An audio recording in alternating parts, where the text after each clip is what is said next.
good evening, all the dignitaries on and off the decks. Myself, V. Vikram, working as Assistant Manager in the Department of Pharmacy at DMC Hospital, Ludhiana, that is Dayanand Medical College and Hospital in India. I am doing PhD on diabetic nephropathy, and my two colleagues who are also working with me. One is, will introduce himself. Hello, good evening all. My name is Kiran Deepraj. I done my B Pharmacy. Now I'm working in DMC, Dayanand Medical College and Hospital. Myself, Indrajot Singh. I am working as a pharmacist and working under the kind guidelines of Mr. V. Vikram Sharma on the topic diabetic nephropathy. So, dear friend, what is diabetes? Diabetes is a group of metabolic disorder in which a patient has high blood glucose level and body does not produce enough insulin, or because cells do not respond to the insulin. So there are circadian symptoms that cause the diabetes are polyuria, polydipsia, polyphagia, and the complications after late complications that will occur in the diabetes are diabetic neuropathy, diabetic encephalopathy, diabetic cardiomyopathy, and diabetic nephropathy. So the different drugs that are used in the treatment of diabetic nephropathies are available in the market, but we are trying PPR gamma, and my friend described what is the PPR gamma and our project, regarding our project. Please continue. So our project is insulin resistance reversibility and anti-diabetic potential of an isolanolactone analogs via PPAR gamma pathway. So PPARs are the peroxisome proliferated activated receptors. These are the basically transcription factors which regulate the gene expression. So after ligand binding, the ligands which involved in this are steroids and PPARs. PPARs are the peroxisome proliferated activated receptors that work by the gene transcription. So generally these are of four types: alpha, beta, gamma, and delta. So I will add something. Why diabetic nephropathy will occur?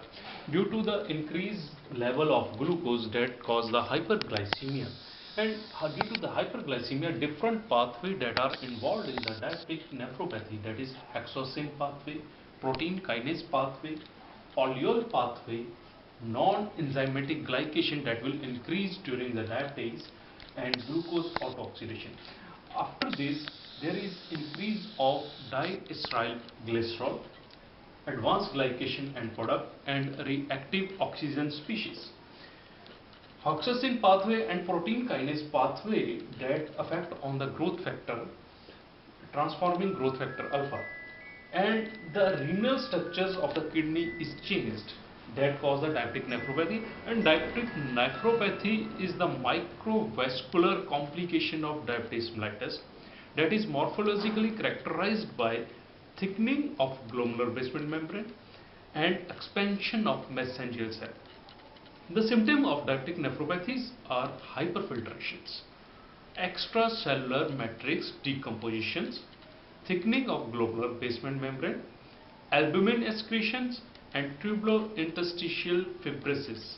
Mesangial cell are already expansion in the case of diabetic nephropathy, and Mr. Kiran will describe what is the role of PPRs in diabetic nephropathy. Yeah. According to my friend Indrajot and Dr. V. Vikram Sharma, PPR is very important for us in enhance the diabetic kidney work. According to role, PPR are nuclear receptor superfamily consist of several ligands regulated transcription factor. According to Indrajot, it is the transcription. These make changes in genes which useful for the enhance the work of kidney, diabetic kidney. Induce these are nuclear receptor superfamily member. Many more members are there like steroids and thyroid hormone receptor, vitamin D3 receptor, retinoic acid receptor, and peroxisome proliferative activator receptors, and among others. PPR gamma is a member of NRIC subgroup, which I'm already explained nuclear receptor groups. These are nuclear receptor groups. which include the PPR gamma and beta. These receptor forms heterodimeric with retinoic X receptors and make a transform in formation in genes which are used to enhance the work of diabetic kidneys. This shows two type of expressions: first are activators and second is repressors. This shows predominantly expression in white and brown adipose tissue with lower expression in liver, muscles and other tissues.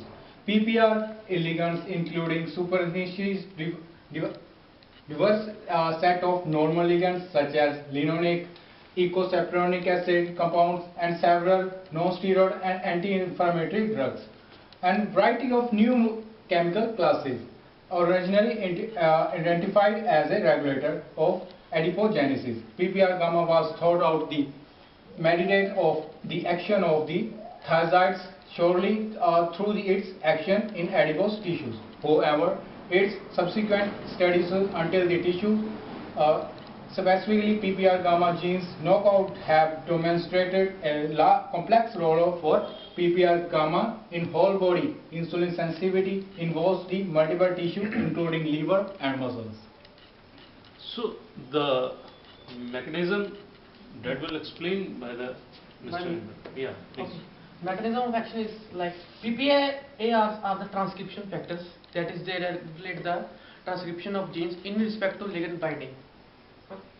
After ligand binding, the PPARs undergo specific conformational change that allow for the recruitment of one coactivator protein or more.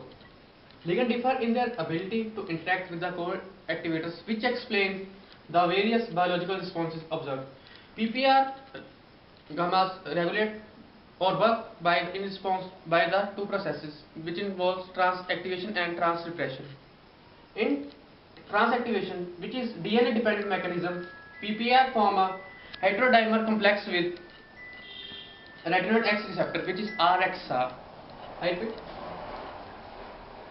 In transactivation, which is DNA dependent mechanism, PPR form a heterodimer with retinoid X receptor and recognize specific DNA response elements called PPAR response elements, which is PPRE, in the promoter region of the target genes. This results in the transcriptions of PPR gamma target genes, which ultimately involved in diverse biological processes such as adipocytes proliferation, glucose and lipid metabolism. In transrepression, PPRs can repress gene transcription by negatively interfering with the other signal transduction pathways such as NF-kB signaling pathway in a DNA binding independent manner.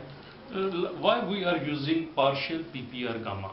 Because nowadays PPR, the full agonist, that is rosiglitazone and pioglitazone, tremendously used in the market, but the rosiglitazone have some side effect like cardiomyopathy. So partial PPR gamma agonist which bind to PPR gamma partially and slow desirable pharmacological activity of the full agonist, that is rosiglitazone, and avoid its ADR, like significantly decrease the glucose, were also observed with partial PPR gamma monotherapy. Partial PPR gamma lowered the glucose level in diabetes but not normoglycemic subject, and that time occur of the beneficial glycemic effect post glucose and insulin lowering properties methods via activation of PPR gamma. So accumulating data indicate that partial PPR gamma improve hyperglycemia. We have used the streptozotocin induced diabetic in diabetic rats, that is the improve the hyperglycemia via PPR gamma, and we use anti-ZPA, that is new molecules, that is thiazolidine, normal thiazolidine, partial PPR gamma. So the conclusion will described by Mr. Indra. Okay, this seminar will be concluded like, furthermore, partial PPR gamma appears to enhance insulin sensitivity in a manner that leads to less weight gain than the currently marketed products. Gene expression regulation in T3L1 adipocytes has been described for one PPR gamma partial agonist. compared with several full agonists. Partial PPR gamma modulated the expression of fewer agents and often showed attenuated regulation of genes regulated by full agonists.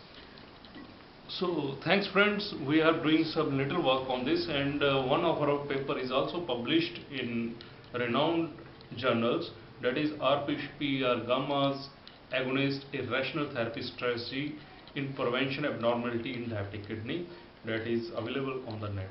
So thank you very much for listening. Thank you. Thank Thank you. you. Thank you.